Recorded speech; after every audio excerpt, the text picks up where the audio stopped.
Hello class, Assalamu alaikum. This is Muzaffar Kolachi and you are getting this tutorial through Muzaffar's online academy. Class हम लोग जो है 100 grammatical rules कर रहे थे जिसमें 43 नंबर है। I have no any friends. एक चीज़ याद कर लें कि इंग्लिश में नो एनी स्ट्रक्चर इस तरह इस्तेमाल होता नहीं है, तो आप सिंपली क्या कहेंगे, आई हैव नो फ्रेंड्स। अक्सर स्टूडेंट्स बोलते हैं I have no any interest in games.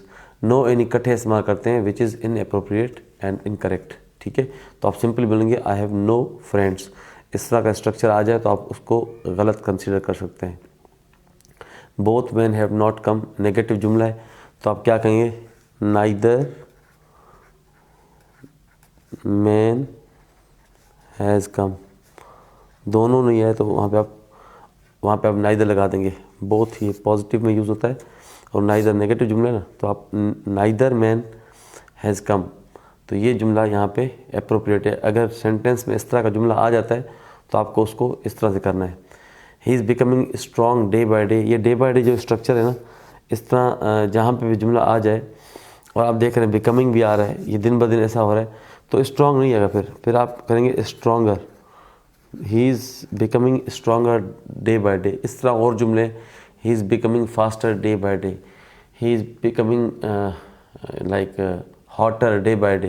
ठीक है, the day is becoming hotter, the year is becoming hotter day by day. ठीक है, तो इस तरह के अब जो जुमले बनेंगे जिसमें बिकमिंग आ जाए, आगे डे बाय डे आ जाए, तो आप में वहाँ पे कंपेरेटिव यूज़ करना होता है, मतलब ई आर लगाना होता है most of the time. Of the two plans this is the best. अब आपको जब भी जुमला मिलेगा ना इस तरह, आप जुमले पे केयरफुली उसकी मीनिंग देखेंगे। ऑफ द टू प्लान्स, दो प्लान की बात है। जब दो प्लान की बात है तो वहाँ पे सुपरलेटिव डिग्री किस तरह आ सकती है, तो आप क्या कहें, दिस इज़ बेटर।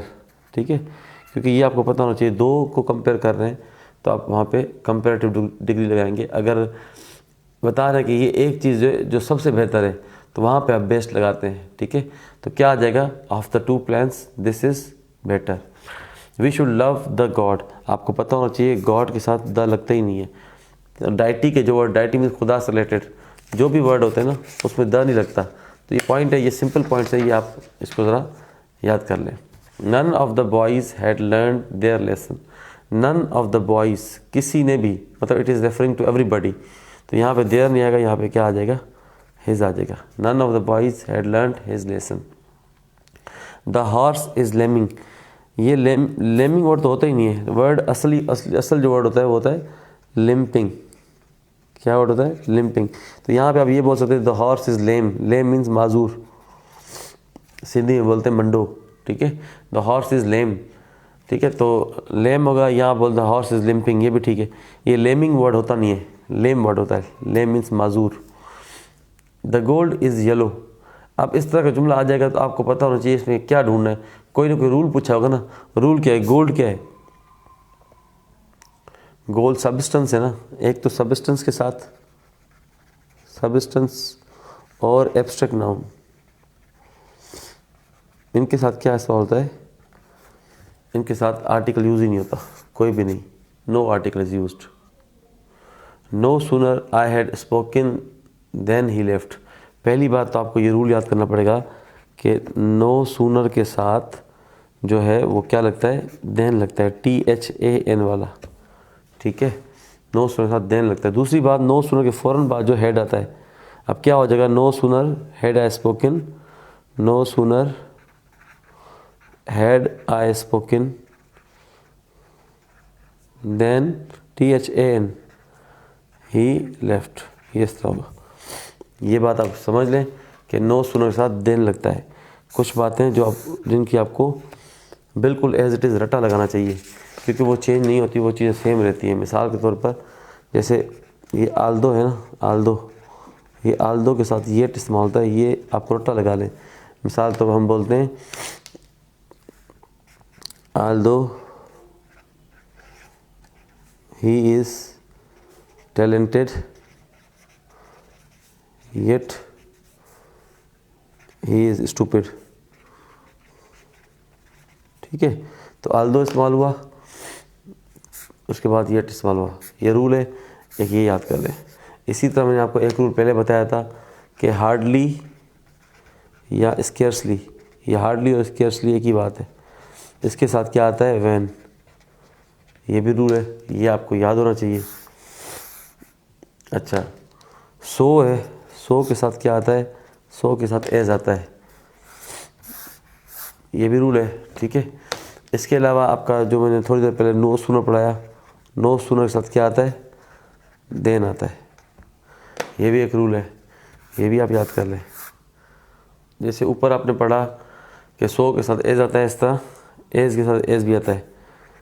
जैसे हम बोलते हैं he is as stubborn as mule, मिसाल तौर पर हम बोलते हैं she is as stubborn as mule.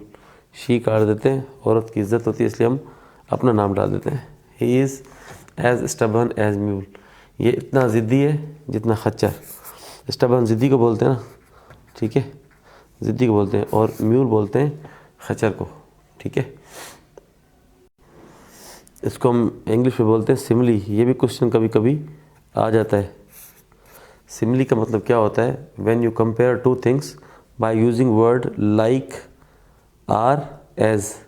जैसे आप बोलते हो he is like my brother, ये मेरे भाई जैसा है, तो ये आपने सिमली यूज़ की, ठीक है। आप बोलते हैं माई daughter is like a moon, मेरी बेटी चांद की तरह है, ये आपने सिमली में यूज़ की, तशबीह, ठीक है। इसी तरह इससे रिलेटेड एक और टर्म होता है, उसको हम बोलते हैं मेटाफर। क्या बोलते हैं, खाली है, चलो इसको करते हैं मेटाफर, ठीक है। अब मेटाफर क्या होता है, बेसिकली मेटाफर, जैसे सिमली में हम दो चीज़ों कंपेयर कर रहे थे ना, इसमें भी हम कंपेयर करते हैं। क्या करते हैं, कंपेयर, कितनी चीज़ों को, दो चीज़ों को, ठीक है। मगर इसमें like, or, as word use नहीं होता, ठीक है। तो क्या बोलते हैं, मिसाल तौर पर सेम जुमला जो मैंने पीछे बताया, तो हम क्या बोलेंगे, my daughter is moon, is like moon नहीं, my daughter is moon, moon जैसी नहीं है बल्कि मून ही है, ठीक है। इस पर मैंने अपनी डॉटर को कंपेयर किया मून के साथ, मगर मैंने उसको लाइक और एज वर्ड इस्तेमाल नहीं कहा, मतलब जैसी या जैसा नहीं कहा, बल्कि क्या कहा, वही है। तो ये हो गया मेटाफर। ये क्वेश्चन कभी कभी आ जाता है। और ये सिमली हो गया, या आपका मेटाफर हो गया, या आपका पर्सोनिफिकेशन हो गया। ये वैसे मैं पढ़ा दूंगा आपको एक दफ़ा एक लेक्चर में सारे, ताकि पेपर में आप कर सको, ठीक है। इसी तरह मेटोनिमी हो गया, ठीक हो गया, हाइपरबले हो गया। ये सारे जो है ना, इनको इंग्लिश में हम बोलते हैं कलेक्टिवली। ये सवाल आ जाए तो क्या बोलते हैं इनको, हम बोलते हैं फिगर ऑफ स्पीच। इसको हम क्या बोलते हैं, फिगर ऑफ स्पीच। इन सब के अपने अपने फंक्शन है, फिगर ऑफ स्पीच बोलते हैं। जैसे मैंने आज आपको सिमली और मेटाफर का पढ़ा दिया ना, चलो इसका भी बता देता हूँ, पर्सोनिफिकेशन का। पर्सोनिफिकेशन में क्या होता है कि आप किसी भी इनएनिमेट चीज़ को ह्यूमन करेक्टर देते हैं, ह्यूमन एट्रीब्यूट्स देते हैं। आसान उर्दू में इस तरह होगा कि किसी नॉन लिविंग थिंग को आप कोई इंसान इक्वालिटी दें, ठीक है, जो इंसान ना हो, नॉन लिविंग मतलब कोई इंसान ना हो, उसको आप इंसान इक्वालिटी दें। जैसे आप बोलें trees were clapping their hands, अब trees were clapping their hands, ये शायर यूज़ करते हैं।